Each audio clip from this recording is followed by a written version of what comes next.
Yo, what's up? This is Making a Millie, your DraftKings Millie Maker special for week 7. Got my cousin Eric here. Eric, how we doing? Oh, I'm doing pretty good. How you doing? It's good to be back. Sorry I was gone last week.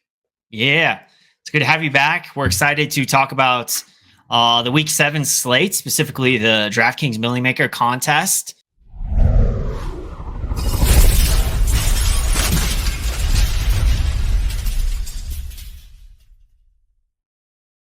Eric, before we hop into the week 7 slate, we're going to look back at week 6, though, with a little walk of shame. So, what was your walk of shame? So my walk of shame was something that I initiated in week 2, but didn't come to fruition until week 6. So not DFS related, but walk of shame. I sent a trade for Will Levis for a second round pick around week 2. I was like, maybe he'll pull it together. It'll figure it out. And then after the game with the Colts. So anyways, 4 weeks later, after the game where they played the Colts and he looked even worse, the person accepted the trade. And it's my fault because I left it pending out there. So I just gave up probably a late second round pick for Will Levis, which I'm not even sure I'd give a third at this point. So that's I was like, man, that's a big face palm because week 2 I thought he could turn around, but yeah, he's looking worse and worse. Yeah, you want to cancel those trade requests that are out there a while. Yeah, lesson learned to send an exploding trade offer with a time frame on it. Yeah, you don't have to forget about it. I don't know. I'm not sure how much time he has left, but at least you got a guy that you can play for the rest of the year. Yeah, I won the league with Bryce Young last year, so hey, I'll take it. Yeah, that's probably a walk of shame of mine because you beat me in the championship and you had Bryce Young. Yeah. My walk of shame is I played Trey Tucker last week. Too much of him. 10% ownership for a guy that's, is a 3K wide receiver. He got like 2 targets, 0 receptions. So that's definitely my walk of shame. Definitely crushed a lot of my lineups this past week. Yeah, specifically cash games. But he was in a great position to go. I mean, obviously Adams was out, Byers was out. I think it was the right play, just bad result. For sure. Well, no Paul here. His walk of shame will be that he just MIA'd the show, but that's Paul doing taco things. Not surprised. Not surprised. Cue up that Nate Diaz. I'm not surprised. But let's get into the Vegas lines, Eric.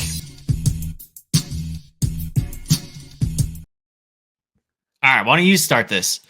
You want to go through these, just the top 4 games?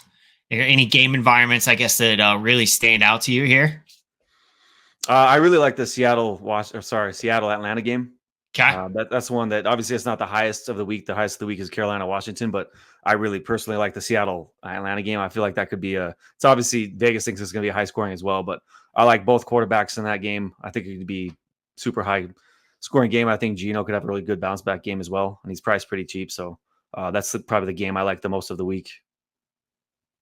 Yeah, and Geno is, in fact, we can look real quick here, and this is courtesy of DFS Army's Domination Station, by the way. But just looking at ownership, Geno is looking to be the chalk. So Jaden Daniels getting the most ownership, and then it's Geno. So the field seems to agree with you. He's going to get a lot of ownership in this one. Did he wasn't the most owned earlier, right? He bounced. He just kind of went up. Yeah, he went up a little bit. Okay. Darnold was second, and I think he surpassed Darnold. Yep. So it's him and Jaden. Jaden's the top owned right now for good reason. Yeah. But I like that game. I like the Atlanta side more so, but and that's just mainly with Geno ownership. Like I hate Geno when he's going to be owned. Basically, hate playing him when he's carrying ownership. Yeah. But I like the running game for Seattle in that one. It's a pretty good matchup going against an Atlanta team that is better attacked via the ground than through the run. So I like Kenneth Walker on that Seattle side.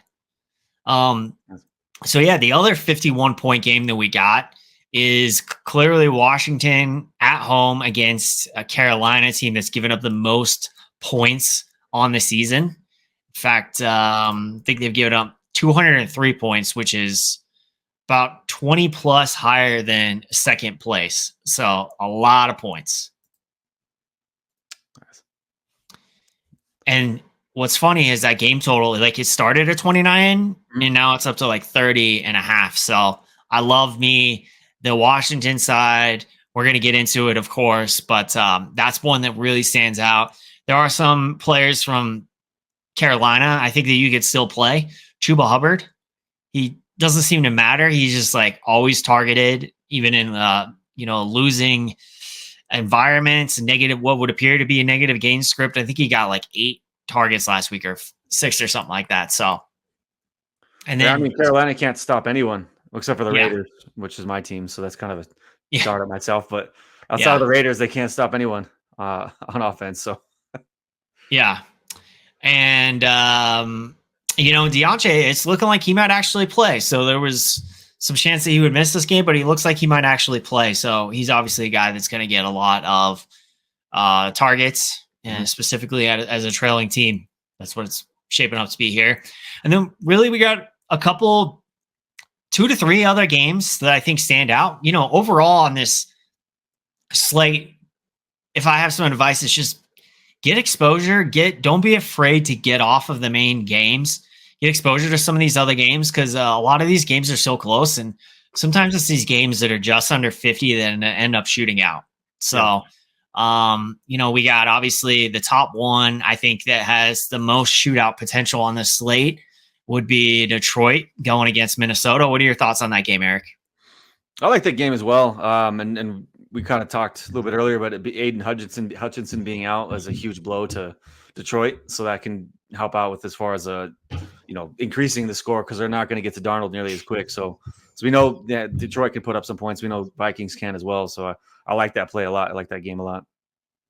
Yeah, I agree with that, and specifically, I like the Minnesota side a little bit more than anything in that game, but also I like the pass catchers from Detroit as well. Amon-Ra, Jamison Williams, a little bit of Laporta. I'm fading the running backs in that game though.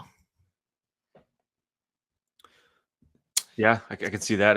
Plus it's also tough sometimes. You never know it's going to be Montgomery or if it's going to be Gibbs. So that's kind of it's usually a shot in the dark. Yeah. One will have a big week, one won't. But yeah, it's a little bit harder to guess on that. Definitely. And then there's a couple other games that stand out. Obviously, we have the Super Bowl rematch. I kind of like the San Francisco side of that game. I don't like the KC side with the exception of just playing a low-owned Patrick Mahomes in a game that he's maybe going to get up for. But yeah, pass catchers, I don't really think he has the pass catchers to be the highest, tournament winning value on the slate. So I'm more so on the San Francisco side. I like Purdy this week with his pass catchers. It's a tough matchup for the run game. So I think leaning on Purdy in this spot would be the contrarian play. And then the other game, Eric, the last one I really like is Houston against Green Bay. Both of these teams can score. It's a pretty high total. I could see this game as being very back and forth and potentially shooting out. If I had to bet, I would bet that's the highest scoring game on the slate. That's when I first looked at it, I was surprised that it was not the highest. But if I were to bet, that would be the highest scoring game for me. Yeah. I mean, they both have stud quarterbacks and a lot of weapons on both teams. So you can easily see that going into the 70-point range. Yeah, I think this is a game you definitely don't want to ignore. You want to get pieces from it. Dell, Diggs, Mixon's obviously in play. He reminded us last week. And then on the Green Bay side, it's kind of who do we stack with Love? Jaden Reed's obviously the top guy, but any week, any of them can go off. And then I like Jacobs maybe kind of being overlooked this week. So, in fact, if we go to the running backs and kind of look at ownership, did I pass him? Yeah, about 12%. So it's a pretty good matchup. People are tired of him not getting touchdowns. So I feel like some positive touchdown regression is coming. And I think playing Jacobs on that spot would be good. Yeah, Jacobs is one of those guys that seem to be, he can win you an entire week. He's done it in the past, so it wouldn't be out of the question. Absolutely. Yeah, if there is a weakness for attacking Houston, just based on the numbers, it looks like they're They're really good in the secondary, and they're a little bit better to be attacked on the ground. So I think it could be a good spot for Jacobs. But if you guys like this breakdown, you like this Millie Maker preview, go ahead, let us know. Hit that like button. Comment, let us know who you are playing this weekend. Make sure you are subscribed to the channel.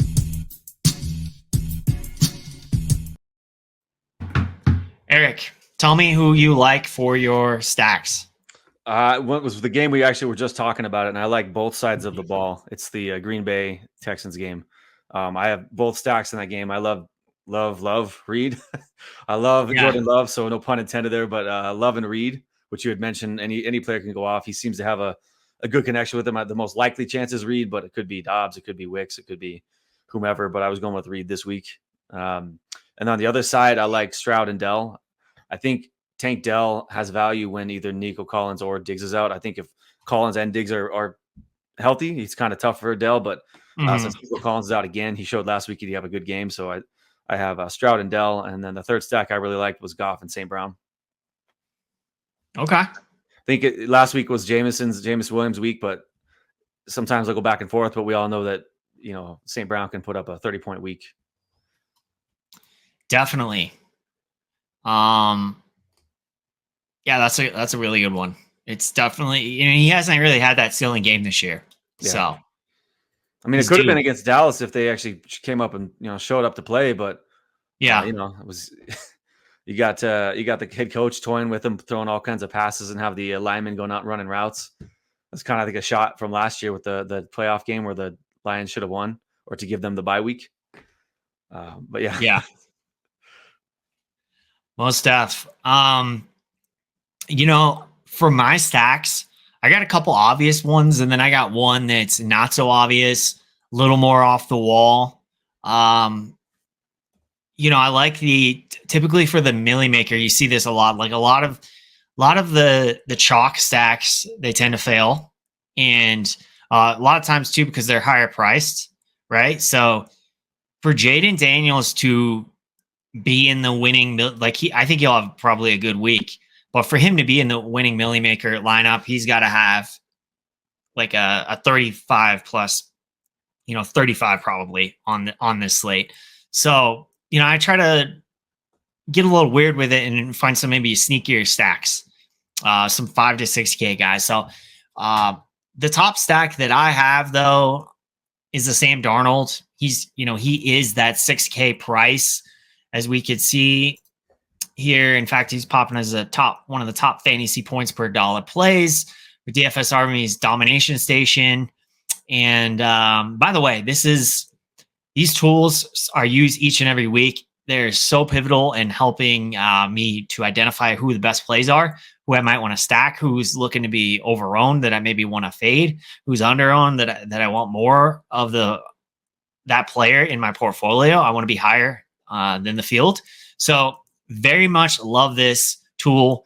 And right now you can use code Fantasy Fling. This will get you 10% off a Core 4 membership, which we got NBA, NHL active right now, and NFL. So you actually would have 4 sports, MLB baseball as well. All of these at the same time. Now get you 10% off. But Darnold, Eric, that is going to be my top stack. I think it's a really good spot with Justin Jefferson. Justin Jefferson is torched the Detroit Lions. He's got over 1,000 yards in 8 games against the Detroit Lions. Yeah. And he's got 166. That's what he averaged in receiving yards last year against the Detroit Lions. So I like me some Justin Jefferson. I like Darnold, but I do think Darnold's very much a stack with 2 quarterback. And I like stacking, like doing some double stacks with Jordan Addison, and also Naylor is a way to get different, get a little weird with it. It's crazy because I was like, what year is it? It's 2024. Because I was looking at some of the stacks to create, and I saw the Darnold.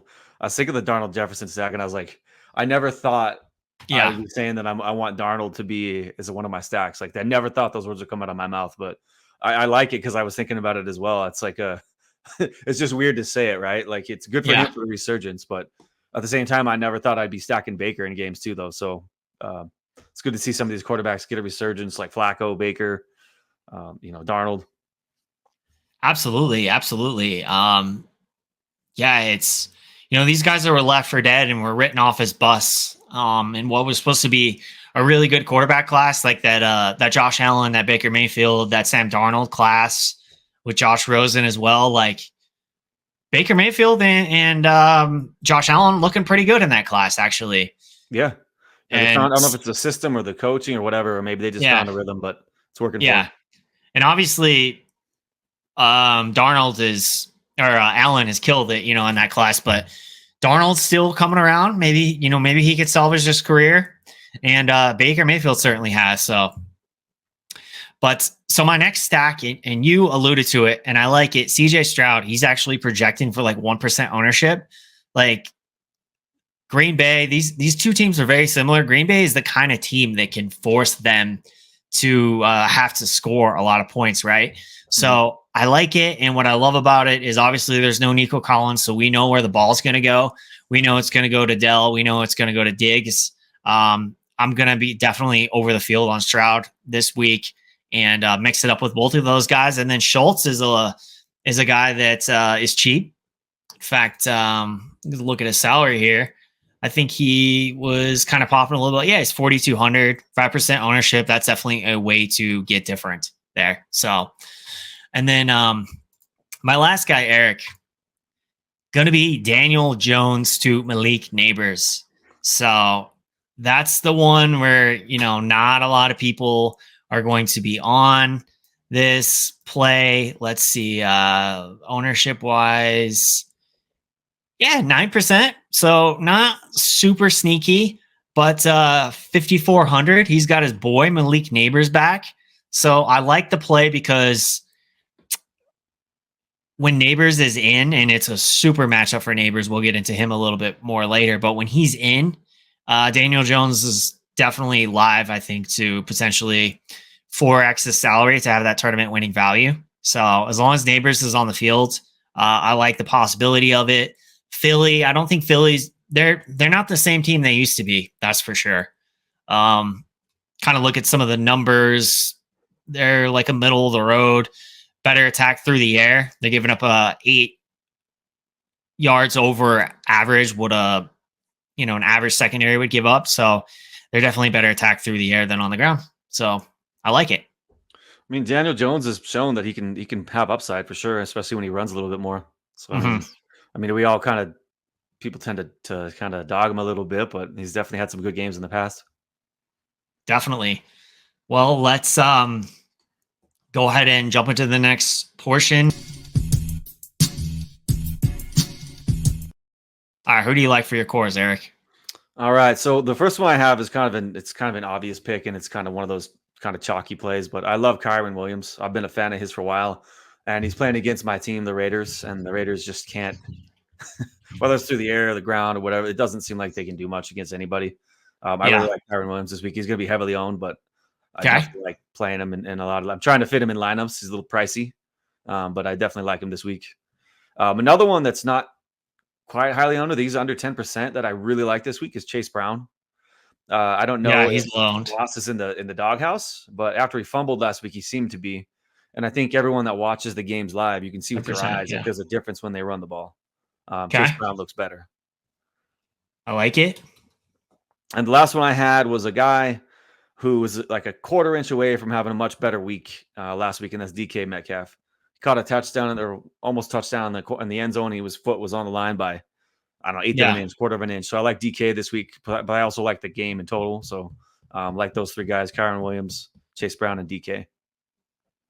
Okay.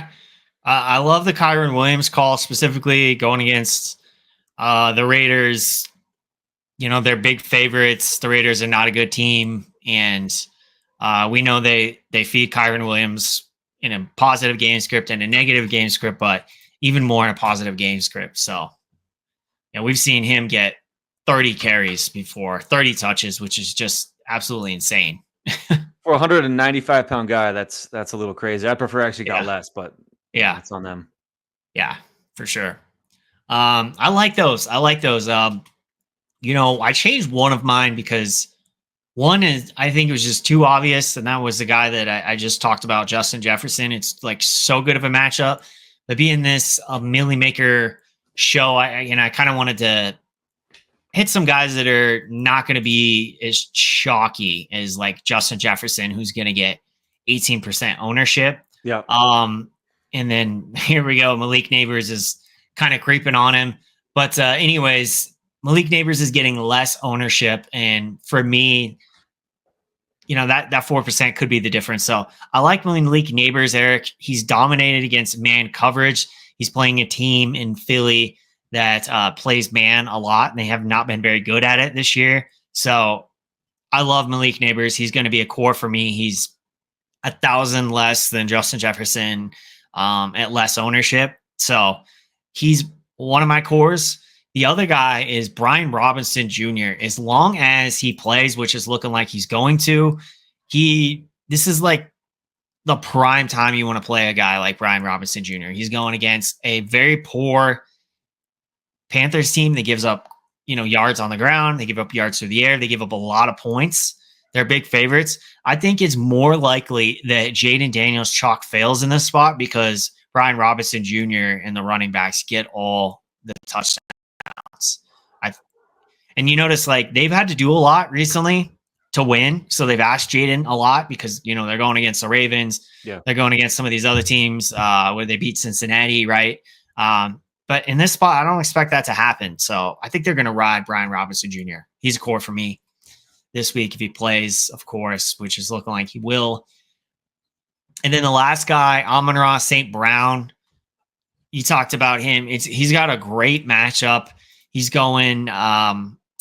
He's got a great matchup against Minnesota, and they play a lot of zone, and he's very good in zone coverage. So I like Amon-Ra. He's not getting nearly as I think he was getting like 10% ownership. Not nearly as much as I think he should. So he's going to be my last core. Nice. I like it. I like Brian Robinson. Just 2 weeks ago, he put up 2 touchdowns. Yeah. That was coming off like whether he was questionable to play or not. So he definitely got to put up a lot of points. Yeah, absolutely. So yeah, that's going to do it for my cores. Let's, I guess we could do sleepers, but we're going to do the dice roll. So if you've never watched the show before, we do a little bit of different format for the end of it. That's what sets us apart, makes us a little different. We like to build a lineup on the show for the Millie Maker. And the Millie Maker is such a dice roll, right? It's a roll of the dice. You're playing against like 200,000 others for a shot to win $1 million. And basically all the equity is in like the first top 3 spots of the Millie Maker. And really it's at first place. So we like to roll the dice, and that's what we're going to do. We have identified 4 games, the highest scoring games on the slate, and we're each going to roll. And whatever dice number you land on, that is the game that you're going to have to build a stack with in that game. It doesn't have to necessarily be the quarterback plus one of their pass catchers. It just has to be some sort of stack. So if you wanted to stack Brian Robinson Jr. and Terry McLaurin without Jaden Daniels, you can do that, right? Or if you wanted to do Jaden Reed and Tank Dell, you could do that. So that's how we're going to do it. Eric, we'll start with you. Let's do a dice roll. You ready? Do it. All right. Let's go. You got number 4. Hey, I like that game a lot. I'm happy with that. That's the one you wanted. All right. I can't get 5. I got to get 1 through 3. This happened last week. I kept getting all the high ones, like over and over.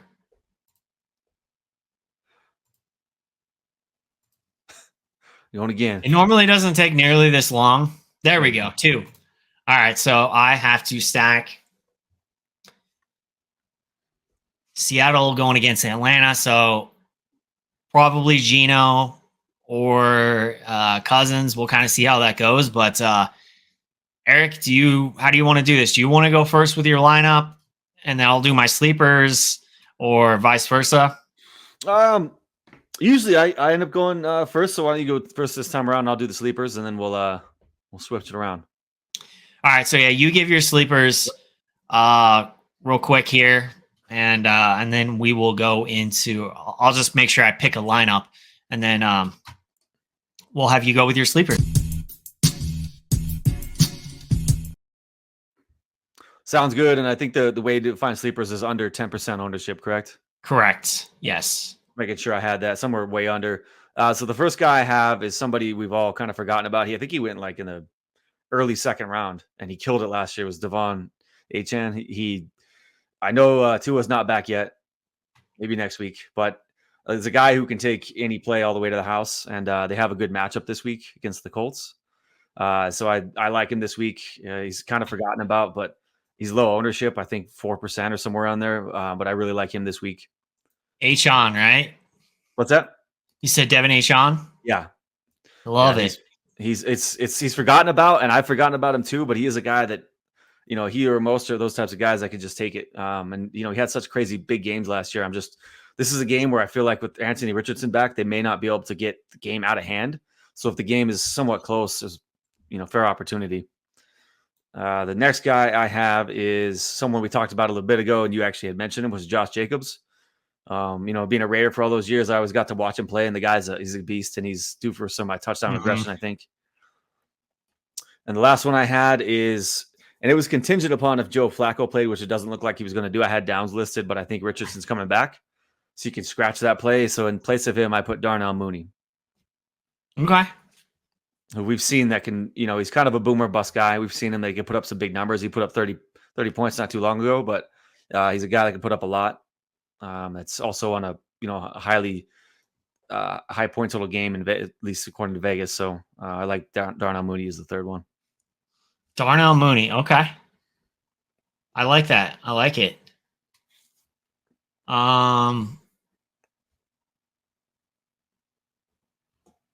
Okay. I think I'm going to roll with this one.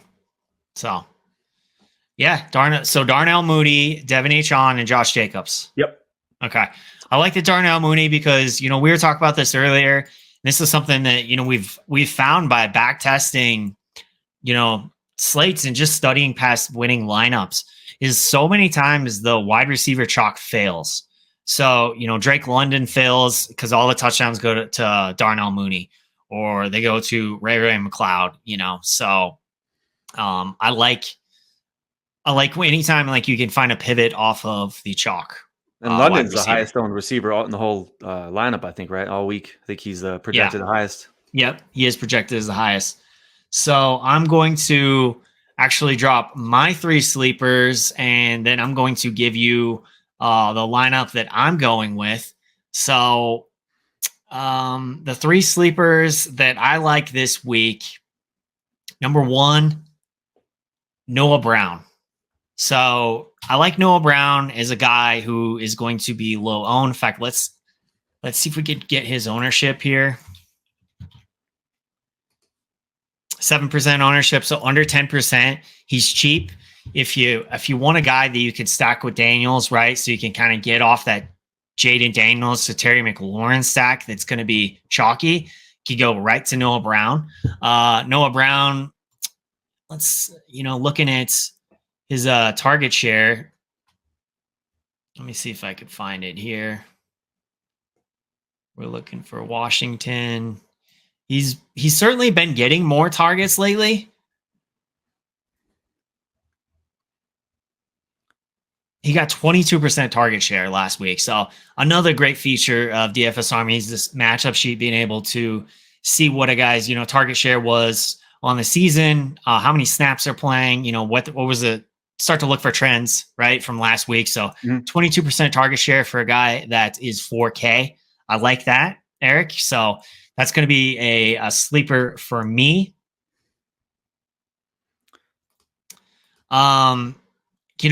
You nailed one already with Devin Achon. In fact, let's see what his ownership is. 4% ownership. I got one from that same game, Raheem Mostert, 1% ownership. So I think less than 1%, you could play both of these guys in a really good matchup going against a horrible Indy team. And that just bleeds points. They're very similar to Panthers, as far as like how many points they give up. And then last, Eric, Tyreek Hill, 3% ownership. Like, The matchup is crazy good. It's crazy good. They are like Indy has the worst secondary if you look at the numbers.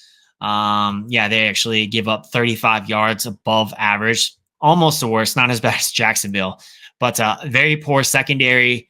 And I think Tyreek Hill could really eat in this spot. The thing is what happens? Obviously, if Huntley can put the ball where it's supposed to be, Tyreek Hill is going to get behind the defense multiple times, but can Huntley put the ball where it's supposed to be? So if Tyreek Hill, though, he's cheap, he's cheapest he's probably ever been, 7,300. This is a guy was consistently almost 9K last year. He's 7,300. He's 3%, projecting for 3% ownership. I will take that chance that Huntley can actually connect with Tyreek Hill when he gets past the defense. So it's had a couple close calls, but yeah, missing them by a little bit. Yeah. So let me look here. You had Noah Brown, Mostert, and Tyreek. Yes. And then I went and looked at Noah Brown because I remember last year he was with the Texans, and I remember he had a streak where he did really well. And out of the 7 games that he played, 3 of them he had 18 or more points. I just went back and looked. That was in half PPR, so full PPR is way more points, even more than that. But so almost 50% of the games he was 18 points or more on which is far beyond 4x for the $4,000 salary for him. So I like that play. I mean, he's shown he can do it. It depends on with I almost said the Texans, but yeah, it's definitely shown he can do it. Yeah. So yeah, appreciate it. I think that's what I'm going to go with. This is I just built 150 and I used kind of the quarterbacks that we were going to use from the game, some of the game environments we were looking to target. And like I said, Eric, we can just have a stack from that game. Yep. And it doesn't have to be the quarterback. So I have the Seattle Seahawks and Atlanta Falcons, 2 running backs from the same team, but both receiving backs. Okay. We'll get a little silly with it. I think Kenneth Walker and Bijan in this lineup.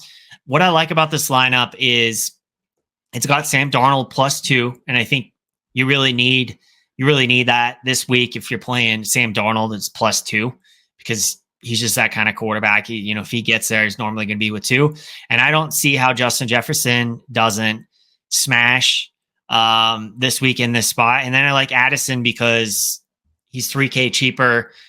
He's projected for under 8% ownership. So I like that +2. I got my stack for the game that I was supposed to stack. I got Darnold +2. I got Coker at low ownership. I like this better if Deontay's out, but maybe Deontay comes in, hurts himself, and then this ends up being a low-owned punt that no one's on, right? Because you got to imagine if Deontay is ruled out tonight, like tomorrow, Coker would probably be closer to 10% ownership. Yeah. And then Bowers, I love Bowers this week. I feel like he's probably going to get 10 targets. And then Juju, this is very much dependent on Juju playing.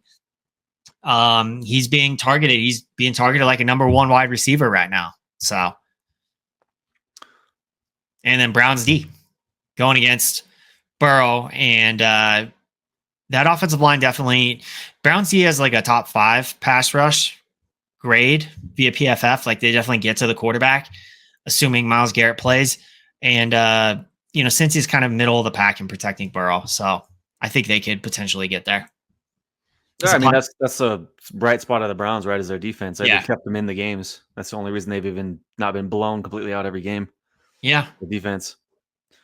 Yeah, 100. Man, I was talking about it earlier. It kind of feels, it doesn't feel gross, but it feels weird putting Darnold in your lineup, but it's a valid play because he's played lights out this year outside of 1 game. Yeah. Yeah, I like it. You don't often see, I mean, you see it sometimes, but you got the double stack of Jefferson and Addison. So if the game goes off, it's likely going to be one of those 2 guys. Yeah. And Coker, man, I didn't even hit my radar. Like when you said that name, I was like, huh? Yeah. I don't hear that name very often. So, right. A lot of people I think would, if Deontay's out, they go over to Leggett or to Mingo or something. I don't know, but yeah, I like that because it's something you don't hear very often. Yeah, we'll see. We'll see tomorrow how it goes. Yep. Yeah. Who would you put in if if Deontay does play, are you still going to go with Coker just as a shot, or who are you going to put in there instead? I might. I'm not sure. It's tough to say. I might have to look at this again, but yeah. And then there's also the chance that Juju might not play, so I might just stick with Coker, and I don't know. Yeah, Maybe do a double tight end build. Almost the same price, but he's he's never really shown like high ceiling, but you never know. Yeah, absolutely. And by the way, it's Eric's birthday. Happy birthday! It's almost it's almost beer 30. I actually was going to bring that up. I was like, we should have got one beforehand, but that's all right. Yeah, we get one after. Definitely. Yeah, I like it. It's a different lineup for sure. It's there's some players in there that I didn't expect. When you mentioned, I did not expect you to throw Ken Walker and Bijan. So that's yeah. I mean, either one of those guys can always go off. I would the opposite of you. You went kind of high price on the running backs, and with my lineup, I kind of swapped it. Yeah, low price. It's an interesting build, but that's what the domination station gave me, and limited time to pick it while we're on. So I figured, why not? We'll just roll with it. Yeah. So sounds good, man. Yeah, when we're building our lineups like this, I mean, sometimes we can adjust, and our ones that we submit might be a little different, but it's 90% the same. So I ended up getting the Houston Green Bay game, which, as mentioned earlier, I thought could be the highest scoring game of the week. If I had to bet, that's what I bet on. I went with, probably not a surprise, I went with a Jordan Love Reed stack. So I'm a big fan of both. Yeah. I have them in almost all my leagues that I can get them in, but I really like those guys, and they can, any given week put up a lot of points. So that was my stack. And I also like doing the quarterback receiver stack. I know, like you mentioned, there's other ways you can go, but that's just something I've always liked to do. I like the quarterback receiver stack because when they both hit, it's nice getting that double dip. Yeah. So running backs, as mentioned, I went a little bit lower. I talked about him earlier on the show. I went with Chase Brown. He's 5,900, so fairly inexpensive.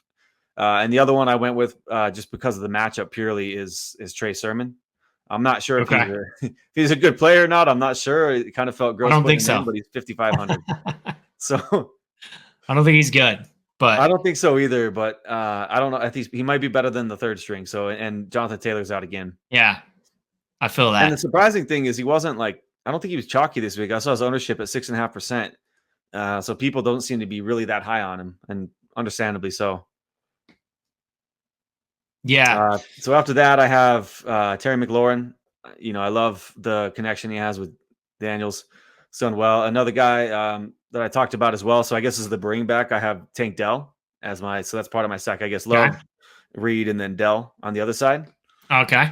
And then, as mentioned, I have McLaurin. And for my tight end, I wasn't sure about this. I'm not sure if he has enough left in the tank to have a crazy week, but I put Zach Ertz. He's getting a lot of volume. He's had great games in the past. I don't know if he has enough left in the tank to like 4x his total, but at 3,900, it wasn't too bad. I was getting some of him in my Daniels builds, so yeah, domination station agrees with you. Nice. Well, good to hear that. Yeah. And then for my flex, I put in Tyler Lockett. Another one of those games that's in the top projected points. He's any given week he can also have a big game. He's their kind of speed guy, so. Still got a little bit left in the tank. And then for my defense, I went with Seattle on that one. They're 2,600. Right. I don't love it, but also at the same time, I didn't want to pay up for defense too much. Yeah, I think it's a good call. So definitely. It can, they're projected to give up a lot of points, but at the same time, we've all seen Kirk Cousins can make silly decisions. He doesn't run a lot. So, we've seen some decisions he can make, like bad ones. Pick six or whatever can be pretty beneficial with, even if they give up a lot of points, if they have a lot of defensive plays too, it can be a lot of points for them. So I ended up going with Seattle on that one. All right. Well, so what was the whole full lineup one more time? So the whole lineup is, my stacks that I have are Jordan Love and Reed coming back with Dell. And my running backs are Chase Brown and Trey Sermon. Okay. And my other receivers are Terry McLaurin and Tyler Lockett. And then I have Zach Ertz for tight end and the Seattle's D. I like it because Lockett will be low owned. Ertz will be pretty low owned. Mm-hmm. So, yeah, they're good. I think I'm at sitting 85 to 90%. Seattle 5%. So, yeah. All right. Yep. Well, right on. Yeah, good lineup. And any other thoughts on the slate before we Oh finish man, this up? I'm excited. I'm back here in America, so I can watch the game at 11 now. I'm Yeah. excited about that. So I get to watch football all Sunday. It's a good birthday gift. I'll take it. Yeah. I'm excited to watch it with you. It's going to be a great time. Yeah, So absolutely. it's going to be fun. Hopefully, we'll win some big money. Thank you all for joining us. Be sure to subscribe to the channel, do all the YouTube things. We appreciate it. And we will see you next week for another episode of Making a Millie. Best of luck.